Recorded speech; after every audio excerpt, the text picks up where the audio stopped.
Hello student, welcome back my YouTube channel বাংলার বিজ্ঞান। আমরা চলে এসেছি আবারও একটা নতুন চ্যাপ্টার নিয়ে ক্লাস টেনের।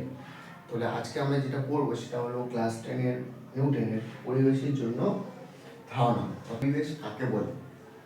ঠিক আছে, চলো আমরা জেনে নিই পরিবেশ কাকে বলে।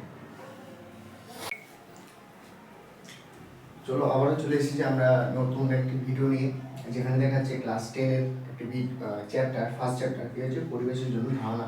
সেটা নিয়ে আমরা এখন আলোচনা করবো বা পড়বো, এবং সেখানে দেখে নেবো যে পরিবেশ, এই যে পরিবেশ, সেই পরিবেশটা কাকে বলে। ঠিক আছে, সেই চ্যাপ্টারটা সম্বন্ধে পুরোপুরিভাবে আমাদের ধারণা জ্ঞান নিতে হবে, সেটাই আমরা করবো।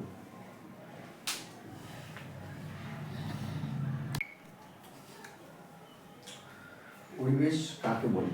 তাহলে চলে এসেছি আমরা পরিবেশ কাকে বলে। আমাদের চারপাশে যে সমস্ত বস্তু বা জীব ও জড় পদার্থ আছে তাদেরকে একত্রে আমরা কি বলি? পরিবেশ বলি। উদাহরণ: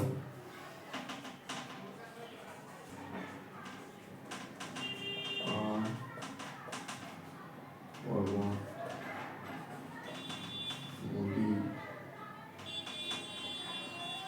জাহাজ ইত্যাদি।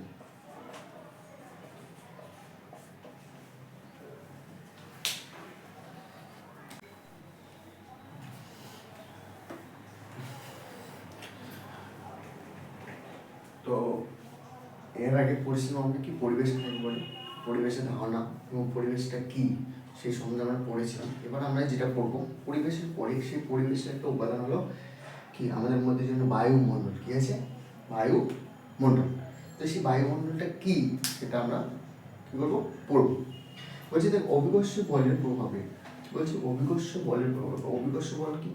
অভিকর্ষ বল হলো সেই বলটা যেটা কি হচ্ছে পৃথিবী তার নিজ কেন্দ্রের দিকে কোনো বস্তুকে নিজের দিকে যে আকর্ষণ করে যে টানার যে বল, সেটা হলো অভিকর্ষ বল। অর্থাৎ পৃথিবীর নিজস্ব একটা অভিকেন্দ্রিক মানে নিজস্ব একটা আকর্ষণের, নিজের দিকে আকর্ষণের যে বলটা, সেটাকে বলে আমরা কি বলবো? অভিকর্ষ বল। সেই অভিকর্ষ বলের প্রভাবে কি হয়েছে, যে অদৃশ্য গ্যাসীয় আবরণী, যে অদৃশ্য গ্যাসীয় আবরণী পৃথিবীকে ঘিরে রয়েছে তাকে আমরা কি বলবো? বায়ুমণ্ডল। কি বলবো? ভালো করে আবার বলি। অভিকর্ষ বলের প্রভাবে, অর্থাৎ পৃথিবীর নিজের দিকে আকর্ষণ করছে, তার প্রভাবে যে অদৃশ্য গ্যাসীয়, কি বলছে? যে অদৃশ্য গ্যাসীয় আবরণী, কি বলছে? যে অদৃশ্য গ্যাসীয় আবরণী। তার মানে যে বায়ুমণ্ডলটা আছে সেটাকে আমরা দেখতে পারি না, চোখের মধ্যে আমরা দেখতে পাই না, সেটা অদৃশ্য একটা আবরণী গ্যাস। কি হচ্ছে? অদৃশ্য একটা গ্যাসীয় আবরণী, যেটা পৃথিবীকে কি করছে? ঘিরে রয়েছে, সেটাকে বলবো আমরা বায়ুমণ্ডল। সেই বায়ুমণ্ডলের মূল উপাদান হলো নাইট্রোজেন, অক্সিজেন এবং carbon dioxide.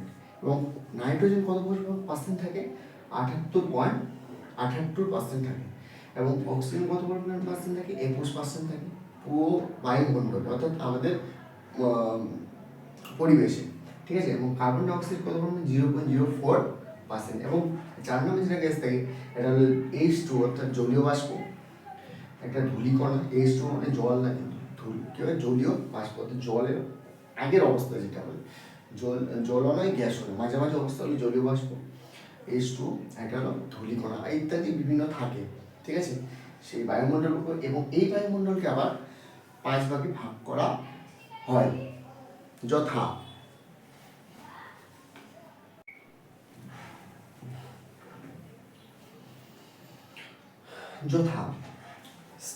Troposphere, stratosphere, mesosphere, thermosphere, যেটাকে আরেকটি নাম বলা হয় আয়নোস্ফিয়ার, এবং এক্সোস্ফিয়ার।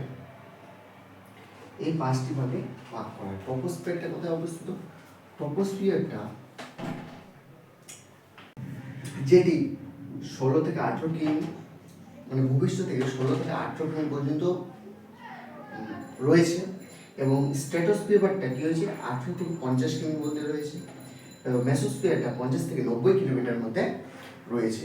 এবং থার্মোস্ফিয়ার, যেটাকে আমরা সংক্ষেপে বলছি আয়নোস্ফিয়ার, সেটাও কি হচ্ছে 90 থেকে 500 কিলোমিটার পর্যন্ত আমাদের বায়ুমণ্ডল রয়েছে। এবং এক্সোস্ফিয়ারটা 500 থেকে 750 পর্যন্ত কিলোমিটার পর্যন্ত বিস্তৃত বা রয়েছে। এবং এই যে troposphere, stratosphere, mesosphere, thermosphere, exosphere, এই যে 5টা স্ফিয়ার, অর্থাৎ লেয়ারটা কিরকম? যে এটা যদি আমরা পৃথিবীর হয়ে নেই, তাহলে পৃথিবীর যেহেতু পৃথিবীর বায়ুমণ্ডল অর্থাৎ পৃথিবীর ভূপৃষ্ঠের উপর, অর্থাৎ এটা যদি আমরা ভূত্বক ধরে নিই বা ভূপৃষ্ঠ ধরে নিই বা ভূমি ধরে নিই, তার উপরে যে স্প্যান বা স্তরগুলো সেগুলো বলবো আমরা বায়ুমণ্ডলের স্প্যান বা স্তর। যে ফার্স্টে যেটা আছে ভূপৃষ্ঠ থেকে খুবই কাছে, কত কিলোমিটার, 16 থেকে 18 কিলোমিটারের মধ্যে, সেটা হলো স্প্যান ট্রপোস্ফিয়ার। তারপর যেটা আছে 18 থেকে 50 কিলোমিটারের মধ্যে, সেটা হলো স্ট্র্যাটোস্ফিয়ার। তারপর এটা কি হলো, 18 থেকে 50 কিলোমিটারের মধ্যে রয়েছে। আর এটা 50 থেকে 90 কিলোমিটারের মধ্যে যে স্তরটা রয়েছে সেটা হলো আমাদের মেসোস্ফিয়ার।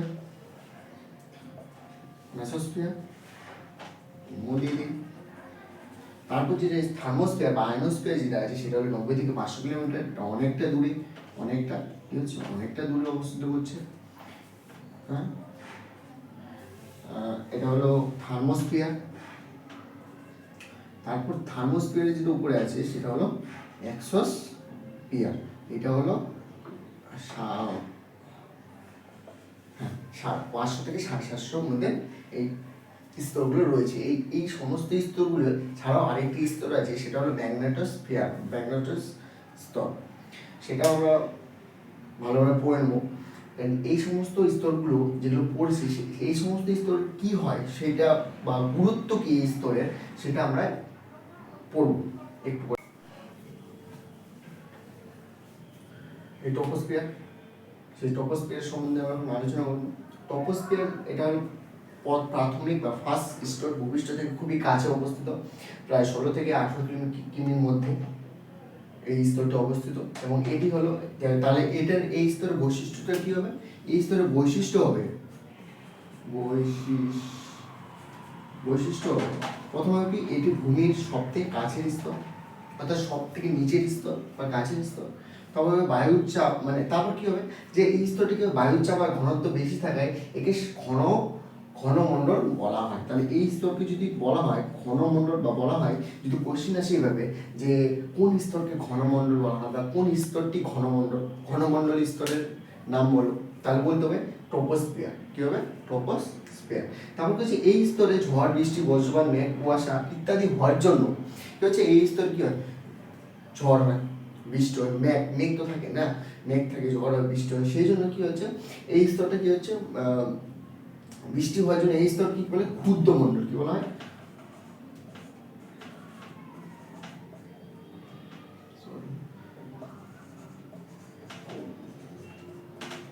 তাহলে যদি বলে কোশ্চেন আসতে পারে যে ক্ষুদ্রমণ্ডল কোন স্তরকে বলা হয়, তাহলে বলতে হবে এক কথায় অ্যান্সার হবে ট্রপোস্ফিয়ার। ঠিক আছে। এবং এই স্তরের আরেকটা বৈশিষ্ট্য কি, আরেকটা বৈশিষ্ট্য হবে উচ্চতা বৃদ্ধিতে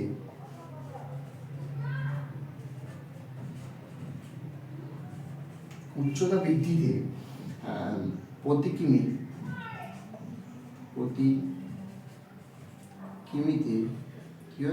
কিমিতে 6.5 ডিগ্রি সেন্টিগ্রেড উষ্ণতা কমে আসে।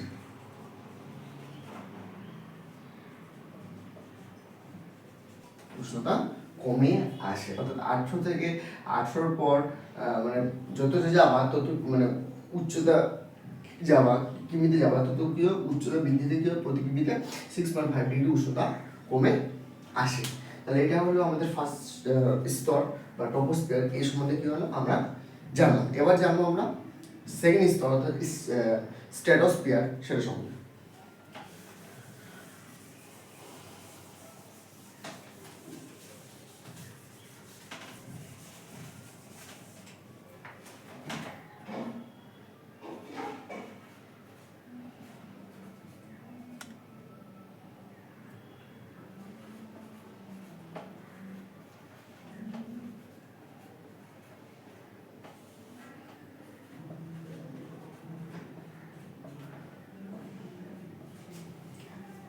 তাহলে এই স্তরটি কি হচ্ছে, 18 থেকে 50 কিমি বা কিলোমিটার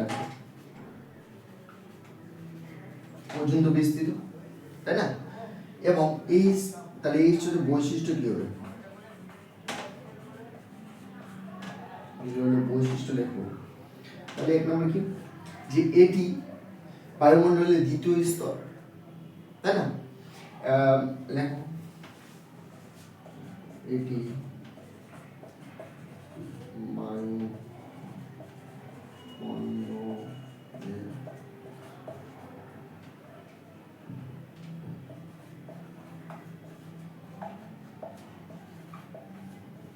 দ্বিতীয় স্তর, তাই না? এবং এই স্তরটা কি হচ্ছে, এই স্তরে আরেকটা বৈশিষ্ট্য হবে যে এই স্তরে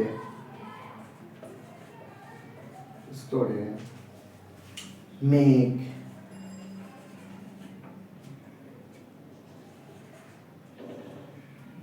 ঝড়, বৃষ্টি না হয়, না থাকায়,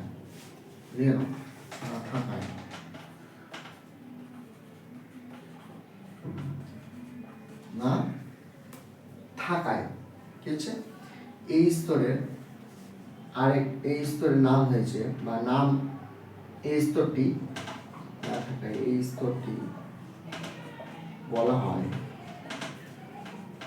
শান্ত মণ্ডল। কি বলা হয়? শান্ত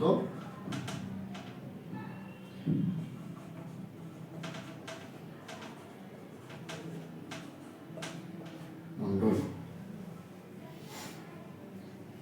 আরেকটা দেখো, এই স্তরে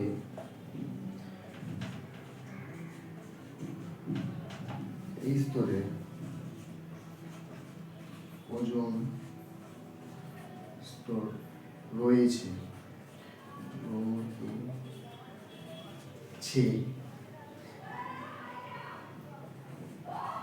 তাই অতিবেগুনি রশ্মি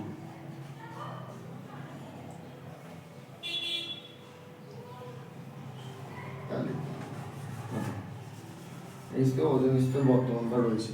এই তিনটা বৈশিষ্ট্য বললে হয়ে যাবে, আমরা এই তিনটা বৈশিষ্ট্য বললে হয়ে যাবে। এবার আমরা নেক্সট যে স্তর আছে মেসোস্ফিয়ার, সেটিতে যাও। তাহলে বন্ধুরা আজকে এই পর্যন্ত, আগামীকাল দেখা হচ্ছে এবং পরের ভিডিওতে আমি দেখাবো মেসোস্ফিয়ার, আয়নোস্ফিয়ার বা থার্মোস্ফিয়ার, এক্সোস্ফিয়ার, এই সমস্ত স্ফিয়ার সম্বন্ধে আমরা জানবো। এবং তার পরবর্তীতে আমরা কি বলবো, ওজোন স্তর সম্পর্কে জানবো, গ্রিন হাউস গ্যাস এফেক্ট জানবো। এই সমস্ত আমার ভিডিওটা ভালো লাগে তাহলে কমেন্ট, সাবস্ক্রাইব এবং বেশি বেশি করে শেয়ার করবেন এই বাংলা বিজ্ঞান চ্যানেলটা।